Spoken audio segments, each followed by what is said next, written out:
সকলে উচ্চ কণ্ঠে নবীজির শানে দুরূদ শরীফ পড়ুন। আল্লাহুম্মা সাল্লি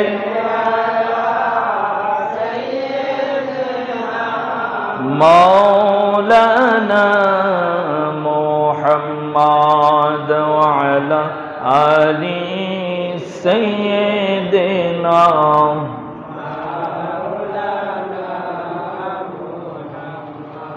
तेरे नस्ले पाक में है बच्चा बच्चा नूर का, तू है आईने नूर तेरा सब घराना नूर का। अल्लाहुम्मा सल्ले अला मौलाना मुहम्मद अला आली सय्यिदना।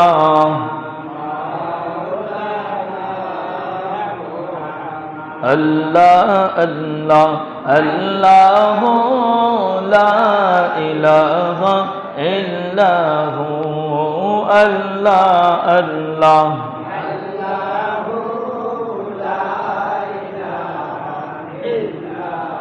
प्यारी सूरत हंसता चेहरा मुँह से जलते फूल, नूर का पुतला चाँद का टुकड़ा हक का प्यारा रसूल नबी जी। अल्लाह अल्लाह अल्लाह ला इलाहा इल्लहु अल्लाह अल्लाह।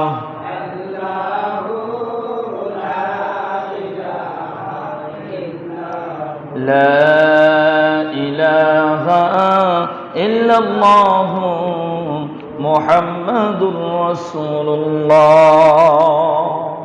উচ্চ কণ্ঠে বলি সাল্লাল্লাহু তাআলা আলাইহি ওয়াসাল্লাম। উপস্থিত মুআজ্জিজ মুহতারাম সামিন ইকরাম, অত্র জামে মসজিদের সম্মানিত মুসল্লিয়ান ইকরাম, শুকরিয়া আদায় করে মহান রব্বুল আলামিনের দরবারে যিনি আমাদেরকে আজ পবিত্র মুহররমুল হারাম, পবিত্র মুহররম মাসের চতুর্থ জুমার দিনে আল্লাহর ঘর মসজিদে এসে আল্লাহ তাআলার জিকির, নবী পাকের প্রতি দুরূদ ও সালাম পড়ার মতো যে মহান রব্বুল আলামিন আমাদেরকে তৌফিক দান করে দিয়েছেন, ওই মহান রব্বে কায়নাতের দরবারে উচ্চ কণ্ঠে সকলে একবার বলি আলহামদুলিল্লাহ, আর আওয়াজ করে বলি আলহামদুলিল্লাহ। অসংখ্য দরুদ ও সালাম হায়াতুন নবী, জিন্দা নবী, নূর নবী, গায়েবের সংবাদদাতা নবী, আমার আপনার জানের নবী, প্রাণের নবী, দো জাহানের বাদশা নবী, রহমাতাল লিল আলামিন নবীজির নুরানি পাক কদম পাকে আমাদের দুরুদ ও সালাম আল্লাহ রব্বুল আলামিন কবুল করুক। উচ্চ কণ্ঠে বলি আমিন, আর আওয়াজ করে বলি আমিন। আরো অসংখ্য সালাম এবং ভক্তি মোহাব্বত আহলে বায়াত পাক পাঞ্জাতনের নুরানি কদম পাকে আল্লাহ তাআলা কবুল করুক। সকলে বলুন আমিন। মোহতারাম হাজরিন, আমরা গত জুমায় আলোচনা করেছিলাম কারবালার ইতিহাসকে টানতে গিয়ে আমরা প্রিয় নবীজির জীবনী থেকে আমরা শুরু করে চার খলিফার জীবনী আমরা কিছুটা সংক্ষিপ্ত আকারে আমরা আলোচনা করেছিলাম। তারই ধারাবাহিকতায় গত সপ্তাহে আমরা হজরতে ওসমান গনি জিন্নুরাইনের আমল পর্যন্ত আমরা আলোচনা করেছিলাম। তারপর থেকে ইনশাল্লাহ আজকের আলোচনা কারবালার ইতিহাস যদি আমরা পূর্ণাঙ্গভাবে জানতে হয় তাহলে আমাদেরকে নবীজির আমল থেকেই বুঝতে হবে যে কি ঘটনা হয়েছিল, কি কারণে এই ক্রমান্বয়ে কারবালার ঘটনাটা ঘটেছিল। ওই সময় থেকে নবীজির ইন্তেকাল 11তম হিজরি, নবীজির ইন্তেকাল 11তম হিজরি, নবীজির পরে হজরতে সিদ্দিকে আকবর রাদিয়াল্লাহু তাআলা আনহুর আমল 2 বছর 7 মাস, ওনার পরে হজরতে ফারুকে আজম ওমর রাদিয়াল্লাহু তাআলা আনহুর আমল 10 বছর, ওনার পরে হজরতে ওসমান গনি জিন্নুরাইন রাদিয়াল্লাহু তাআলা আনহু ওনার আমল একটানা 12 বছর। ওনার পরে হজরতে মাওলা আলী মুশকিল কুশা কাররামাল্লাহু ওয়াজহু, ওনার আমল প্রায় 5 থেকে 5.5 বছরের মতো। এই খেলাফতের দায়িত্ব চলাকালীন সময় মুসলমানদের মধ্যে বিভিন্ন বিবাদ, বিভিন্ন মতানক্য, বিভিন্ন রকমের ফিতনা বিশৃঙ্খলা সৃষ্টি হয়। আর এই ফিতনাকে নিয়ে দিন দিন এগুলো বাড়তে বাড়তে একটা সময় গিয়ে এটা মুসলমানদের মধ্যে কিছু যারা নবীজির সময় নবীজির পিছনেই নামাজ পড়তো, নবীজির কাছে বলতো আমি আপনার উম্মত, কিন্তু আবার নবীজির শানে নবীজির ব্যাপারে তারা গীবত করত, তারা ছিল মুনাফিক। এই মুনাফিকদের কারণে মুসলমানদের মধ্যে বিভিন্ন রকমের দ্বন্দ্ব সৃষ্টি হয়। আমরা আমাদের পূর্বের আলোচনায় চলে যাই। হজরতে ওসমান গনি জিন্নুরাইন, তিনার জন্ম হয়েছিল 576 খ্রিস্টাব্দে এবং তিনার ইন্তেকাল হয়েছিল 656 খ্রিস্টাব্দে, যা 35 হিজরিতে তিনি ইন্তেকাল করেছিলেন। তিনার বংশ হচ্ছে কুরাইশ বংশ, বনু উমাইয়া বংশ। তিনার পিতা ছিলেন আফফান ইবনে আবি আল আস এবং তিনার মাতা আরওয়া বিনতে কুরাইশ। হযরতে ওসমান গনি জিন্নুরাইন রাদিয়াল্লাহু তাআলা আনহু তিনি 5টি বিবাহ করেন। তার মধ্যে 2 বিবাহ ছিল আমার নবী পাকের 2 জন শাহজাদিকে তিনি বিবাহ করেন। আর এর কারণে ওনার নামের সাথে জিন্নুরাইন ব্যবহার করা হয়। ওসমান গনি জিন্নুরাইন, আমার নবী পাকের শাহজাদি। প্রথমে উনি বিয়ে করেন হজরতে উম্মে আম, এরপরে আসমা বিনতে আবু জেহেলের মেয়ে বিবাহ করেন। আবু জেহেল যখন তিনি মুসলমান ধর্ম, ইসলাম ধর্ম গ্রহণ করেন, আর এই কারণে আবু জেহেল তার মেয়েকে হজরতে ওসমান গনি রাদিয়াল্লাহু তাআলা আনহু থেকে ছাড়িয়ে নিয়ে যায়। আর এরপরে হজরতে ওসমান গনি যখন দুঃখিত হয়, নবীজি নিজের শাহজাদিকে হজরতে ওসমান গনি রাদিয়াল্লাহু তাআলা আনহুর সাথে বিবাহ দেন। বলুন সুবহানাল্লাহ। প্রথমে হজরতে রুকাইয়া বিনতে মুহাম্মদ ওনাকে বিবাহ দেন। পরবর্তী ওনার ইন্তেকালের পর হজরতে উম্মে কুলসুম বিনতে মুহাম্মদ ওনাকে বিবাহ দেন। এই 2 জন ইন্তেকালের পর উনি ফাতেমা বিনতে আল ওয়ালিদের মেয়ে ফাতেমা তাকে বিবাহ করেন।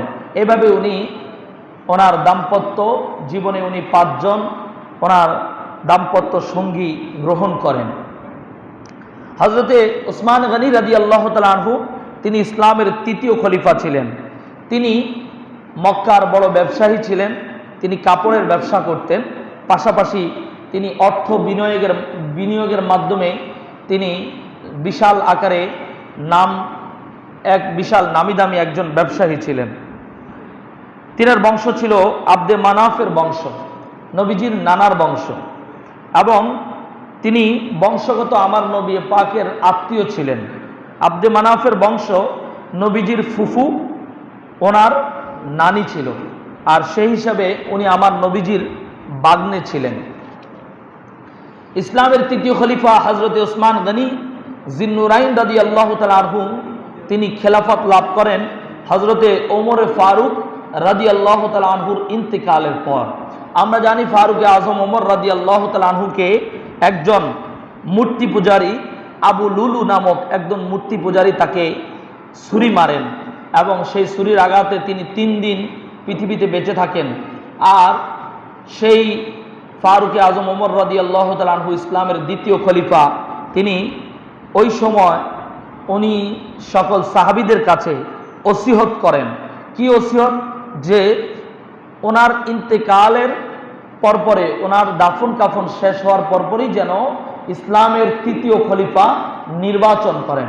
এই জন্য সাহাবাদের মধ্যে 6 জন সাহাবীকে নিযুক্ত করা হয়। সেই 6 জনের মধ্যে হজরতে ওসমান গনি, হজরতে মাওলা আলী মুশকিল কুশা, হজরতে তালহা, হজরতে সাদ বিন আবি ওয়াক্কাস, হজরতে জুবাইর ইবনে আউন এবং হজরতে আব্দুর রহমান ইবনে আউফ। ওনাদের এই 6 জনকে উনি থাকাকালীন অবস্থায় তাদেরকে 3য় খলিফা কে হবেন এটা নির্বাচন করার জন্য তাদের মধ্যে একটা কমিটি বোর্ড তৈরি করে দিয়ে যান। হজরতে ফারুক আজম ওমর রাদিয়াল্লাহু তাআলা আনহুর ইন্তিকালের পর হজরতে আব্দুর রহমান ইবনে আউফ ওনার নেতৃত্বে ওনাদের মধ্যে এই মাশওয়ারা বসে। মাশওয়ারা মানে মিটিং বসে যে ইসলামের তৃতীয় খলিফা কে হবেন। এই বিষয়টি নিয়ে ওনারা যখন একসাথে সবাই বসে তখন সবাই মিলে একত্রে এটা সিদ্ধান্তে উপনীত হয় যে ইসলামের তৃতীয় খলিফা কি হজরতে আলী হবেন নাকি হজরতে ওসমান গনি হবেন। এটা নিয়ে অবশেষে সবাই রায় দেন হজরতে ওসমান গনি জিন্নুরাইন রাদিয়াল্লাহু তাআলা আনহুকে। উনি ইসলামের তৃতীয় খলিফা হিসাবে নিযুক্ত হন। উনি মুহররম মাসের 1 তারিখ 24 হিজরি 644 খ্রিস্টাব্দে ওনার খেলাফতের দায়িত্ব উনি শুরু করেন। একটানা 12 বছর 28শে জিলহজ 35 হিজরি 656 খ্রিস্টাব্দ পর্যন্ত এই খেলাফতের দায়িত্ব তিনি পালন করেন। ওনার বংশ ছিল উমাইয়া বংশ। এই উমাইয়া বংশের উমাইয়ারা তিনারা খেলাফত মুসলিমদের খেলাফতের দায়িত্ব ওনারা প্রায় 300 বছর শাসন করেছিলেন। আর উমাইয়া খেলাফতের মধ্যে যতজন খলিফা ছিলেন, যতজন ইসলামের খলিফা ছিলেন তাদের মধ্যে সর্বপ্রথম যিনি খলিফা হন তিনি হচ্ছেন হজরতে ওসমান গনি জিন্নুরাইন রাদিয়াল্লাহু তাআলা আনহু। হজরতে ওসমান গনি জিন্নুরাইন রাদিয়াল্লাহু তাআলা আনহু এবং ফারুক আজম রাদিয়াল্লাহু তাআলা আনহু ওনাদের দুইজনের মধ্যে কিছু পার্থক্য ছিল। ওসমান গনি জিন্নুরাইন রাদিয়াল্লাহু তাআলা আনহুর ক্ষমতা চলাকালীন সময়ে শুরু হয়ে যায় মুসলমানদের মধ্যে কিছু ফিতনা এবং কিছু বিশৃঙ্খলা।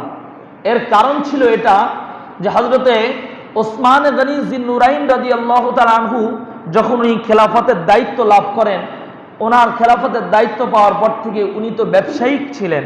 আর সেই কারণে উনি মুসলমানদের সেই কোষাগার, যে মুসলমানদের যে ফান্ড ছিল সেই ফান্ডকে তিনি খুবই জোরালোভাবে এই ফান্ডকে তিনি অনেক অনেক বড় আকারে এটা ধারণ করান ওনার আমলে। আর এর পিছনে উনি যেই দেশে যেই সব গভর্নর ছিল তারা যারা ঠিকমতো গভর্নর কর আদায় করতে পারত না তাদেরকে তিনি বরখাস্ত করতেন। এরপরে নিজের আয়ত্তে তিনি নতুন গভর্নর নিযুক্ত করতেন। আর ওই নতুন গভর্নর নিযুক্ত করতে গিয়ে উনি ওনার বংশের ওনার ফ্যামিলির কাউকে এই দায়িত্ব দিতেন। বেশিরভাগ ওনার এই দায়িত্বগুলো দেওয়ার সময় উনি ওনার বংশের উমাইয়া বংশের যারা ছিল তাদেরকে বেশিরভাগ, ওনার আত্মীয় স্বজনের মধ্যে যারা ছিল তাদেরকে বেশিরভাগ উনি এই দায়িত্বগুলো দিতেন। এর জন্য এটা নয় যে উনি স্বজনপ্রীতি করেছেন, তা নয়। এখানে উনি কোনো স্বজনপ্রীতি নয়, উনি অন্যদের উপর বিশ্বস্ততা ওনার কম থাকার কারণে উনি ওনার ফ্যামিলির মধ্য থেকে কাউকে এই দায়িত্বগুলো দিতেন। যেমনটি আমরা করি, আমাদের কোনো দোকান, আমাদের কোনো ব্যবসায়িক প্রতিষ্ঠান থাকলে আমরা চেষ্টা করি অন্য বাহিরের থেকে কোনো লোক না নিয়ে নিজের ফ্যামিলির কাউকে দেওয়ার জন্য, সেটা আমরা চেষ্টা করি। কারণ নিজের ফ্যামিলির লোক যদি সেই দায়িত্বে থাকে তাহলে সে আর চুরি করবে না বা তার মধ্যে কোনো রকমের 2 নম্বরই থাকবে না, এরকম একটা চিন্তা থাকে। ঠিক তদ্রূপ হজরত ওসমান গনি রাদিয়াল্লাহু তাআলা আনহু এইভাবে ওনার বংশের ওনার আত্মীয় স্বজনের মধ্যে উনি এই গভর্নরের দায়িত্বগুলো সেট করেন। আর এর কারণে ওনাকে নিয়ে অনেক রকমের প্রতিক্রিয়া দেখা যায়। মুসলমানদের বিভিন্ন জায়গায় এটা নিয়ে সমালোচনা শুরু হয়। সবাই বলে যে হযরত ওসমান গনি উনি নিজের মতো করে উনি দায়িত্ব সেট করছেন, নিজের মতো করে নিজের বংশের লোকদেরকে উনি গভর্নরের দায়িত্ব দিচ্ছেন। এটা নিয়ে যখন বিভিন্ন জায়গায় বিরোধী শুরু হয়, বিভিন্ন রকমের প্রতিক্রিয়া সৃষ্টি হয়, তখন এরকমভাবে দেখা যায় যে মিশরের গভর্নর ওই সময় হজরতে আমর ইবনুল আস ছিলেন। আর আমর ইবনুল আসকে উনি ঠিকমতো মিশরের সেই করগুলো ঠিকমতো, ট্যাক্সগুলো ঠিকমতো আদায় না করার কারণে ওনাকে বাদ দিয়ে হজরত ওসমান গনি রাদিয়াল্লাহু তাআলা আনহু ওনার দুধ ভাই হজরতে আব্দুল্লাহ ইবনে সাদকে মিশরের গভর্নর করেন। আর আব্দুল্লাহ ইবনে সাদকে মিশরের গভর্নর করার কারণে আব্দুল্লাহ ইবনে সাদ সেই গভর্নরের দায়িত্ব পাওয়ার পর থেকে ধরে তিনি সেখানে ওই মিশরের জনসাধারণের উপর খুব বেশিরভাগ উনি খুব জোরপূর্বক ট্যাক্স আদায় করার জন্য উনি এটার উপরে খুব প্রভাব দেয়, খুব জোরে সোরে এটাকে উনি চালু করে। আর এর কারণে ওনাকে নিয়ে সমালোচনা শুরু হয়। আর এই সমালোচনা করতে করতে একটা বিশাল রকমের দ্বন্দ্ব শুরু হয়। একদিকে তো হযরত উসমান গনি রাদিয়াল্লাহু তাআলা আনহুকে কিছু লোক ওনাকে মহব্বত করতো না, হযরতে মাওলা আলী মুশকিল কুশাকে মহব্বত করত। আর ওনারা চাইতো যে মাওলা আলী যেন ইসলামে উসমান গনি রাদিয়াল্লাহু তাআলা আনহু যেন দায়িত্ব বাদ দেয়, মাওলা আলী যেন ওই দায়িত্বে আসে। আর অন্যদিকে আবার ওই যে গভর্নরের দায়িত্ব দেওয়ার কারণে এটা নিয়ে একটা প্রতিক্রিয়া সৃষ্টি হওয়ার কারণে এই দুই দল একত্রিত হয়ে যায়। আর এই দুই দল একত্রিত হয়ে তারা সবাই হযরতে উসমান গনি রাদিয়াল্লাহু তাআলা আনহুর বাড়িতে এসে উপস্থিত হয় এবং অভিযোগ করে যে আপনি যাদেরকে গভর্নর দিচ্ছেন তারা সবাই জুলুম করছে এবং আমাদের উপর এরকমভাবে তারা কড়াভাবে তারা জুলুম করছে ট্যাক্স আদায় করার জন্য, কর আদায় করার জন্য।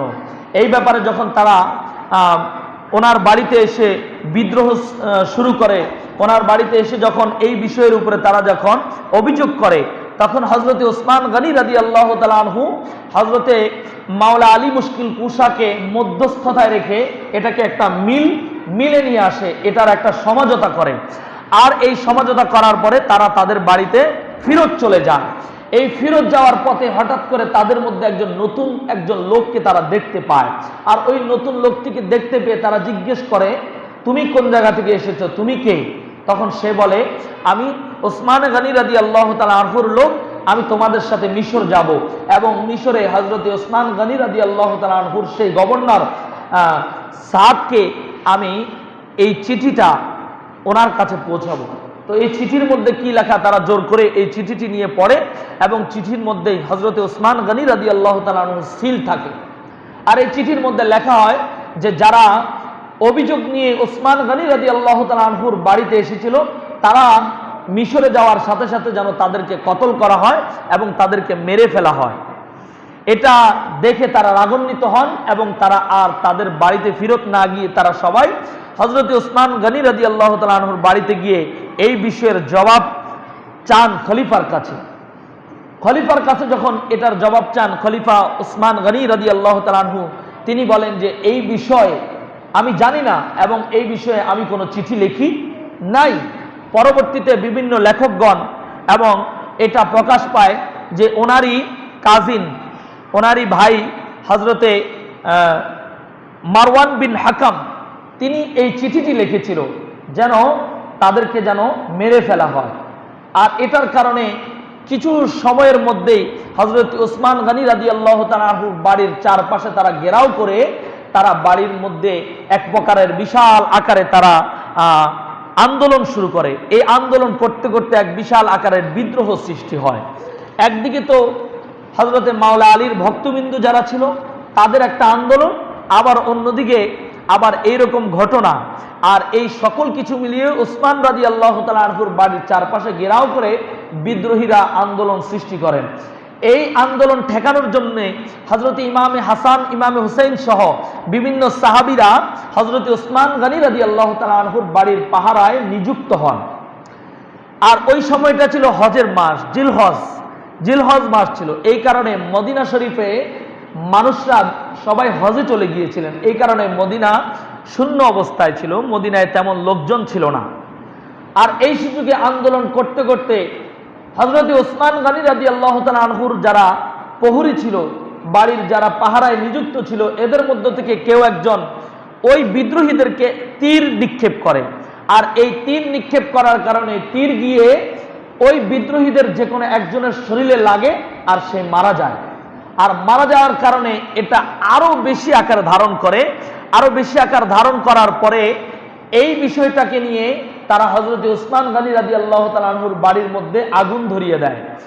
আর পাশাপাশি কিছু লোক হযরত উসমান গনি রাদিয়াল্লাহু তাআলা আনহুর বাড়ির পিছন দিয়ে ঘরের মধ্যে প্রবেশ করে কোরআন তেলাওয়াত করা অবস্থায় হযরত ওসমান গনি জিন্নুরাইন রাদিয়াল্লাহু তাআলা আনহুর মাথার মধ্যে আঘাত করে এবং তিনাকে শহীদ করে ফেলেন।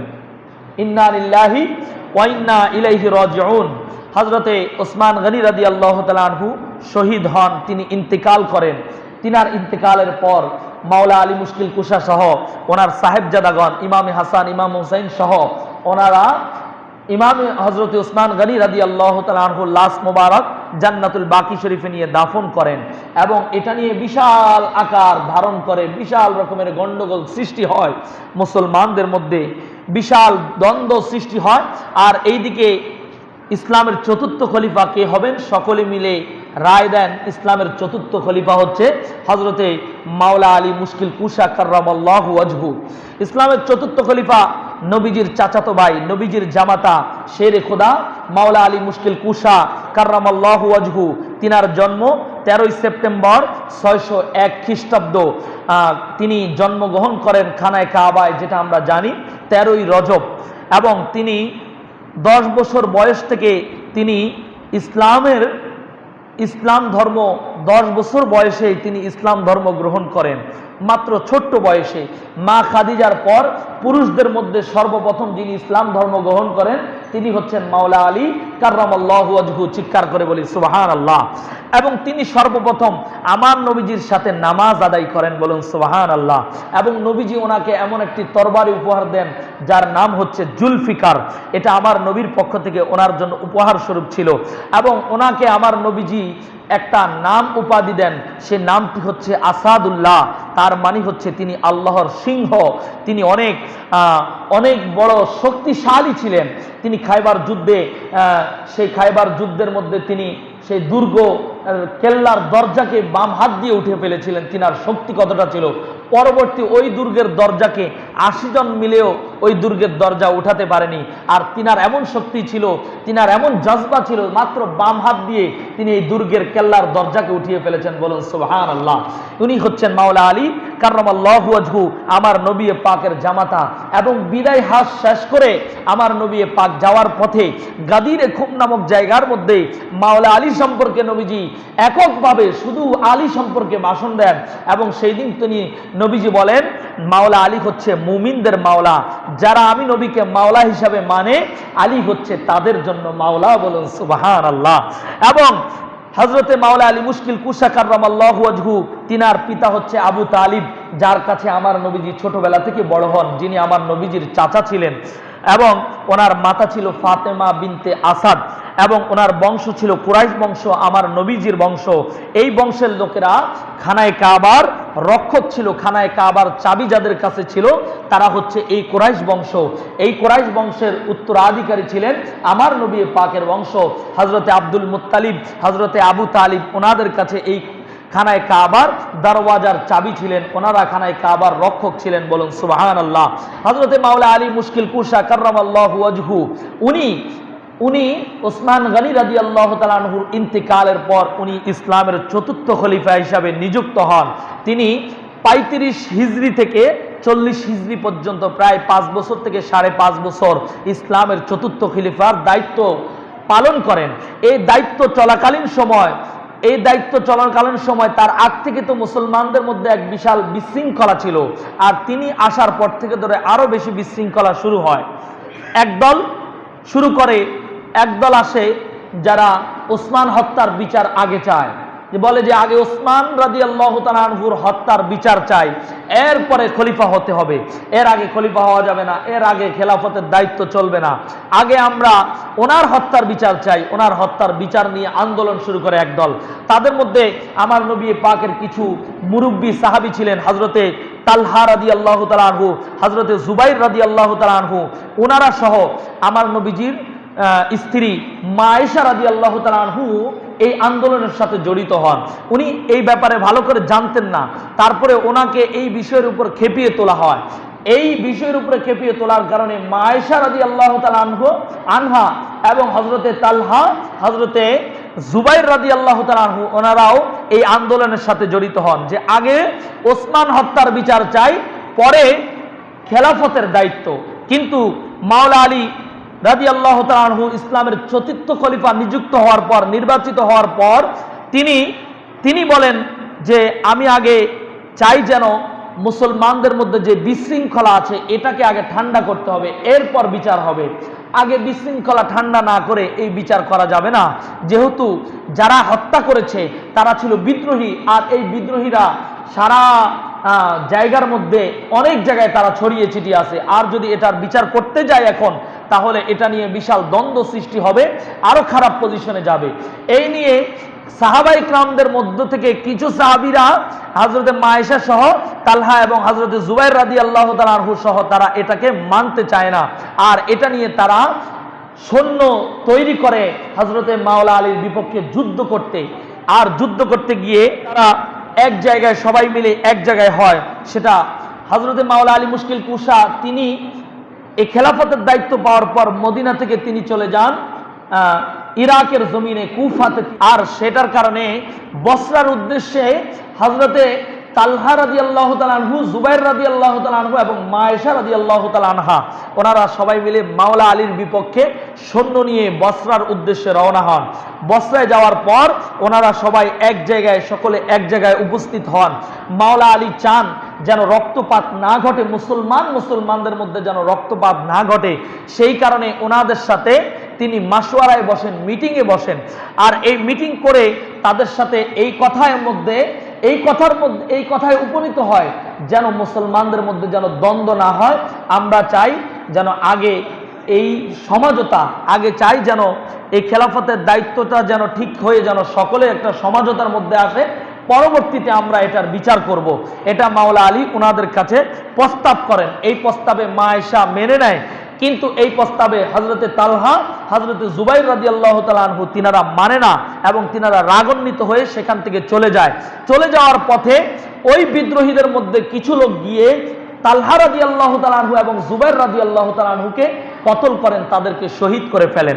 আর এই দিক থেকে রাত্রিবেলায় তারা উভয়ে যখন ওই যুদ্ধের ময়দানে তারা যখন ঘুমিয়ে পড়ে তাঁবুর মধ্যে, এই দিক থেকে কিছু মুনাফিক, একদল মুনাফিক কি করে, হযরতে মাওলা আলীর ওনার তাঁবুর মধ্যে তীর ছুঁড়ে মারে, আগুনের গোলা ছুঁড়ে মারে। আবার মা আয়েশা রাদিয়াল্লাহু তাআলা আনহুর তাঁবুর মধ্যেও আগুনের গোলা ছুঁড়ে মারে। আর এই কারণে উভয়ের মধ্যে এই দ্বন্দ্ব সৃষ্টি হয় যে তারা আমাদের উপর ক্ষোভে আমাদেরকে মারার জন্য এটা করেছে, আর ওনারা মনে করে তারা আমাদেরকে মারার জন্য করেছে। এটা নিয়ে ভুল বুঝাবুঝির কারণে বিশাল এক গন্ডগোল সৃষ্টি হয়, যুদ্ধ শুরু হয়ে যায়। আর এই যুদ্ধের মধ্যে অনেক মুসলমান মারা যায়। অবশেষে মায়েশা রাদিয়াল্লাহু তাআলা আনহুর যারা ছিল তারা পরাজিত হয়, মায়েশা পরাজিত হন। পরাজিত হওয়ার পর মায়েশার ভাই হযরতে আবু বকর সিদ্দিক রাদিয়াল্লাহু তাআলা আনহুর সাহেবজাদা আব্দুর রহমান ইবনে আবু বকর তিনার মাধ্যমে মায়েশাকে ওনার বাড়িতে ফেরত পাঠিয়ে দেন। মায়েশা রাদিয়াল্লাহু তাআলা আনহু পরবর্তীতে এটা ভুল বুঝতে পারে, যেটা আমার ভুল হয়েছিল, আমি মাওলা আলীর বিপক্ষে কেন যুদ্ধ করতে গিয়েছিলাম, এটা আমার ভুল হয়েছে। আর ওনার ইন্তেকালের আগ পর্যন্ত এটা নিয়ে তিনি আফসোস করেন, এটা নিয়ে খুবই তিনি আফসোস করেন।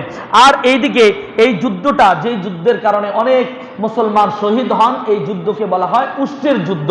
এই যুদ্ধের এরপরে আবার অন্যদিকে মাওলা আলী মুশকিল কুশা খেলাফতের দায়িত্ব পাওয়ার পর ওইদিকে অন্যদিকে দেখতেছেন যে আমিরে মুআবিয়া রাদিয়াল্লাহু তাআলা আনহু তিনি বসরা এবং আরো বিভিন্ন জায়গা, দামেস্কের তিনি গভর্নর হিসাবে, তিনি ফারুকে আজম রাদিয়াল্লাহু তাআলা আনহুর আমল থেকে তিনি গভর্নর হিসাবে দায়িত্ব পালন করেন। আর এই দায়িত্ব চলাকালীন সময় তিনি এককভাবে রাজ করছিলেন, গভর্নরের দায়িত্ব। আর এটার মাধ্যমে উনি খেলাফতকে বিদ্যাঙ্গুলি দেখাচ্ছিলেন এবং এটার কারণে তিনি এককভাবে তিনি অহংকারিত্ব নিয়ে তিনি এককভাবে তিনি তার দায়িত্ব পালন করছিলেন। কোন খেলাফতের, মুসলমানদের যে খেলাফতের দায়িত্ব সেখানের হুকুম নামে তিনার নিজস্ব ক্ষমতার আয়ত্তে তিনি চালাচ্ছিলেন। আর এটা মাওলা আলী দেখে তিনি হযরতে আমিরে মুআবিয়াকে চিঠি লেখেন যে আপনি আপনার দায়িত্ব থেকে বরখাস্ত, আপনি আপনার দায়িত্ব অব্যাহতি দেন, কারণ আপনি যেটা করছেন এটা খেলাফতকে বিদ্যা আঙ্গুলি দেখানো। আপনি সেটা থেকে আপনার দায়িত্ব বরখাস্ত দিন, আপনি ফিরত চলে আসেন, নতুন গভর্নর আমি সেখানে প্রেরণ করছি। আর এটার কারণে আমিরে মুআবিয়া খেপে যান, আর খেপে গিয়ে তিনি সেই দামেস্কের জামে মসজিদের সামনে জুমার নামাজ পড়ানোর সময় তিনি বয়ান করেন এবং মাওলা আলীর বিপক্ষে লোকজনকে খেপিয়ে তোলেন এবং বলেন যে মাওলা আলী ওসমান গনি রাদিয়াল্লাহু তাআলা আনহু হচ্ছে আমার বংশের, উমাইয়া বংশের, আমিও ওনার বংশের, উমাইয়া বংশের। আর মাওলা আলী মুশকিল কুশা ওসমান রাদিয়াল্লাহু তাআলা আনহুর হত্যার বিচার করতে তো চায় না, আবার উনি আমাকেও বরখাস্ত করছেন। এর পিছনে বোঝা যায় যে উনি প্রত্যক্ষভাবে না হলেও পরোক্ষভাবে উনি মাওলা হযরতে ওসমান গনি রাদিয়াল্লাহু তাআলা আনহুর হত্যার পিছনে জড়িত। আর উনি এটা নিয়ে আন্দোলন শুরু করেন, মানুষকে খেপিয়ে তোলেন। আর এই খেপানোর কারণে এটা নিয়ে বিশাল দ্বন্দ্ব সৃষ্টি হয়। এই দ্বন্দ্ব করতে করতে একটা সময় বিশাল আকারের যুদ্ধ শুরু হয়। তার পরবর্তীতে হযরতে আমির মুয়াবিয়ার সাথে মাওলা আলীর যুদ্ধ। উনি মাওলা আলীর খেলাফতকে মানতে চান না, আর এটা নিয়ে দ্বন্দ্ব যুদ্ধ চলতে থাকে। সিফিনের যুদ্ধ, জঙ্গে জামাল, জঙ্গে সিফিন, দুইটা যুদ্ধ, এছাড়া আরো অনেক রকমের গন্ডগোল, হাজার হাজার লাখে লাখে সাহাবী মারা যায় এই যুদ্ধগুলোর মধ্যে। শুধু মুসলমানের মধ্যে ফিতনা আর মুসলমানদের মধ্যে ভুল বুঝাবুঝি। এই ভুল বুঝাবুঝি অবশেষে শেষ মুহূর্তে এটা ভুল বুঝতে পারে আমিরে মুয়াবিয়া। ভুল বুঝতে পারলো, আর কিছু করার নেই। এর আগ দিয়ে ওনারা যখন যে যুদ্ধ হয় সিফিনের যুদ্ধের মধ্যে দুই পক্ষের যুদ্ধের মাঝখানে হযরতে মাওলা আলী এবং আমিরে মুয়াবিয়ার দুই পক্ষের দুইজন সাহাবী এটাকে সমঝোতায় আনতে গিয়ে ওনারা দুইজন সাহাবীকে এটার জন্য দায়িত্ব দেন। আর ওনারা এটাকে সমঝোতায় আনতে যাওয়ার কারণে কিছু লোক মাওলা আলীর দল থেকে বের হয়ে যান, বের হয়ে বলেন মাওলা আলীর এই আইন আমরা মানি না। তারা সমঝোতা চায়, আমরা সমঝোতা চাই না, আমরা চাই আমিরে মুয়াবিয়াকে মারতে হবে। আমিরে মুয়াবিয়া যেটা করেছে সেটা ভুল করেছে।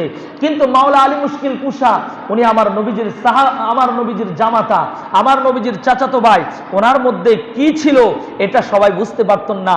ওনাকে তো আমার নবীজি মান কুনতু মাওলাহু ফাহাদা আলিয়ুন মাওলা কেন বললেন? উনি মাওলা, মুমিনের মাওলা, উনি চাচ্ছেন না যে রক্তপাত না হোক, উনি চায় যেন এটা সমঝোতা হয়। আর এই কারণে মাওলা আলী মুশকিল কুশা কাররামাল্লাহু ওয়াজহু তিনি কি করলেন, এটাকে মধ্যস্থতা, এটাকে ঠান্ডা করার জন্য উভয়ের মধ্যে সমঝোতা আনতে চেয়েছিলেন। কিন্তু এই সমঝোতা আনতে গিয়ে মাওলা আলীর দল থেকে একদল বের হয়ে যায়। আর তারা বের হয়ে তারা আন্দোলন শুরু করে যে আমরা আমিরে মুয়াবিয়াকেও মানি না, আলীকেও মানি না, আমরা মানি কোরআনের আইন চাই, কোরআনের আইন ছাড়া অন্য কিছু চাই না। আর তারাই হচ্ছে খারিজি।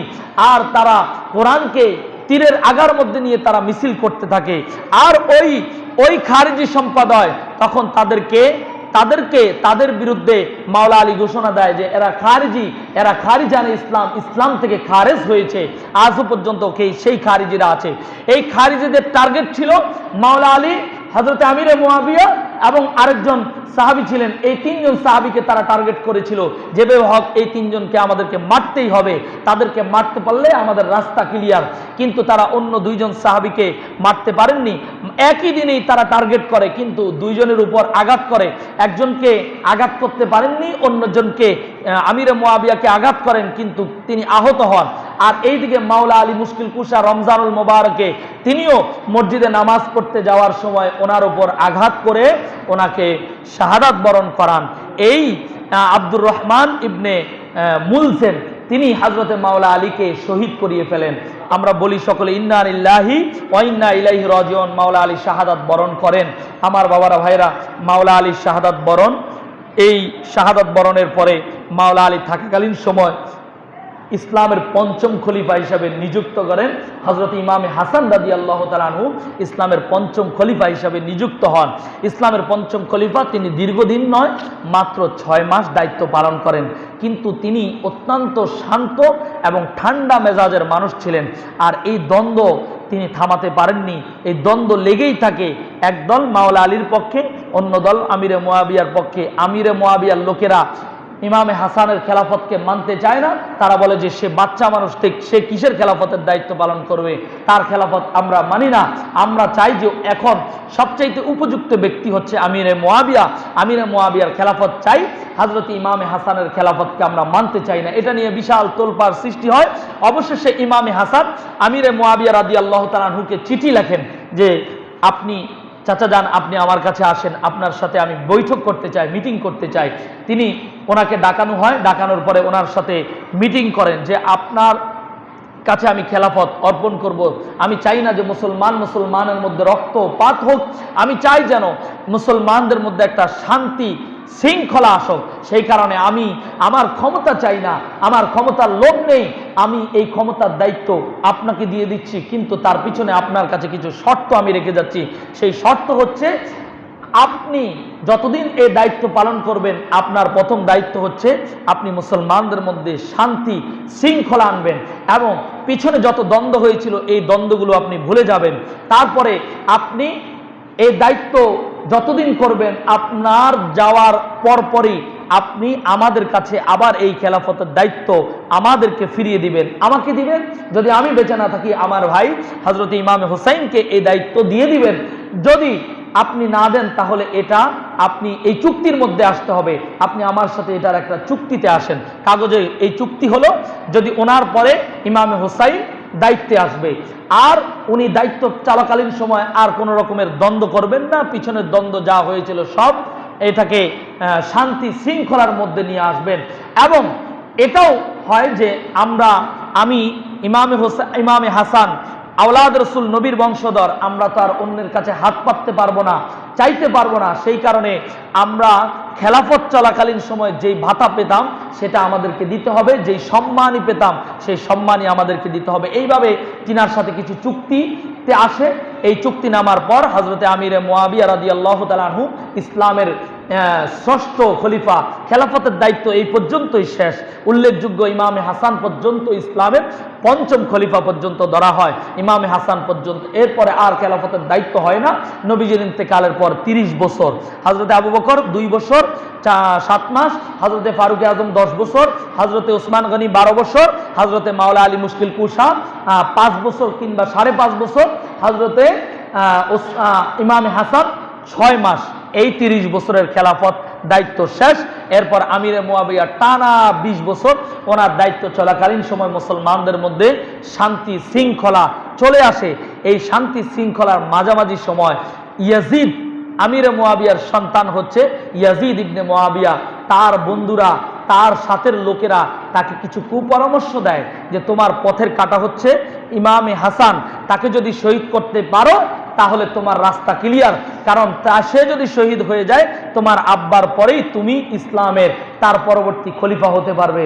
ইয়াজিদের এই ষড়যন্ত্রের সাথে বিভিন্ন রকমের লেখকরা, ইতিহাসবিদরা লিখে যায় যে ইয়াজিদ ষড়যন্ত্র করে ওনার দাসী কিংবা ওনার স্ত্রীর মাধ্যমে হযরত ইমাম হোসেন রাদিয়াল্লাহু তাআলা আনহুকে বিষ খাওয়ান।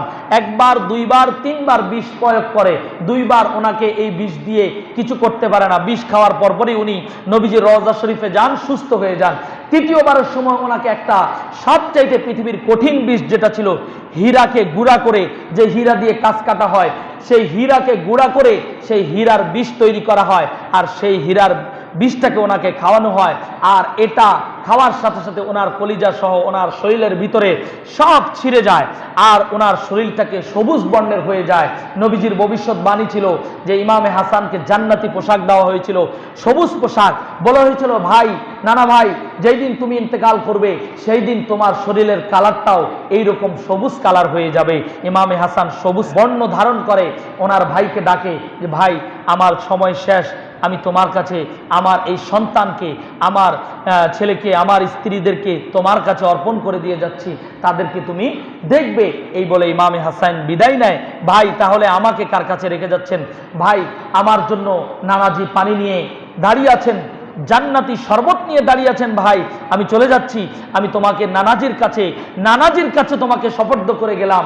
ভাই, তোমাকেও এই রকম কষ্টে ভুগতে হবে, নানাজির ওসিয়ত, সেটা তোমার জন্য বিপদ আছে, কিন্তু তোমাকে ধৈর্য ধারণ করতে হবে, তোমার জন্য বিপদ আছে। ওয়ালা নাবলুয়ান্নাকুম বিশাইইম মিনাল খাউফি ওয়াল জুই ওয়া নাকসিম মিনাল আমওয়ালি ওয়াল আনফুসি ওয়াস সামারাত, তোমার উপরেও বিভিন্ন রকমের বিপদ আসবে, কিন্তু তোমাকে ধৈর্য ধরতে হবে, ধৈর্যের ফলই তোমার জন্য শান্তি আসবে। ভাই, এটা বলে ইমাম হাসান বিদায় নেয়। ইমামে হুসাইন, ওনার পরবর্তী ইমামে হুসাইন কি করেন এই আলোচনাগুলো ইনশাআল্লাহ আগামী সপ্তাহে আবার এখান থেকে ইনশাআল্লাহ বাকি আলোচনা করব। আল্লাহ তাআলা আজকে আমরা যতটুকু শুনলাম আমাদেরকে এগুলোকে মনে রেখে ইসলামের এই ইতিহাস আমাদের জানার দরকার আছে কি নাই? কথা বলেন না, আছে কি নাই? এই ইতিহাস আমরা জানি না, না জানার কারণে আমাদের মধ্যে অনেক রকমের সমস্যা ঘটে। আজকে আমি আপনাদের কাছে এই ইতিহাসগুলো আপনাদের কাছে শুধু ইতিহাসের আলোকে আপনাদের সামনে তুলে ধরলাম। ইনশাল্লাহ বাকি আলোচনা আবার এখান থেকে। এর পরবর্তী কি হলো, ইমাম হুসাইন কিভাবে শহীদ হলেন এবং ইয়াজিদ কিভাবে ওনার বাবার পরে উনি দায়িত্বটাকে জোরপূর্বক নিলেন, এই কাহিনীগুলো ইনশাল্লাহ পরবর্তীতে আমি ইতিহাসের আলোকে আলোচনা করব। যতটুকু শুনলাম আল্লাহ তাআলা আমাদেরকে এর উপর আমল করার তৌফিক দান করুক। আমিন। ওয়া আখির দাওয়ানা আলহামদুলিল্লাহি রাব্বিল আলামিন।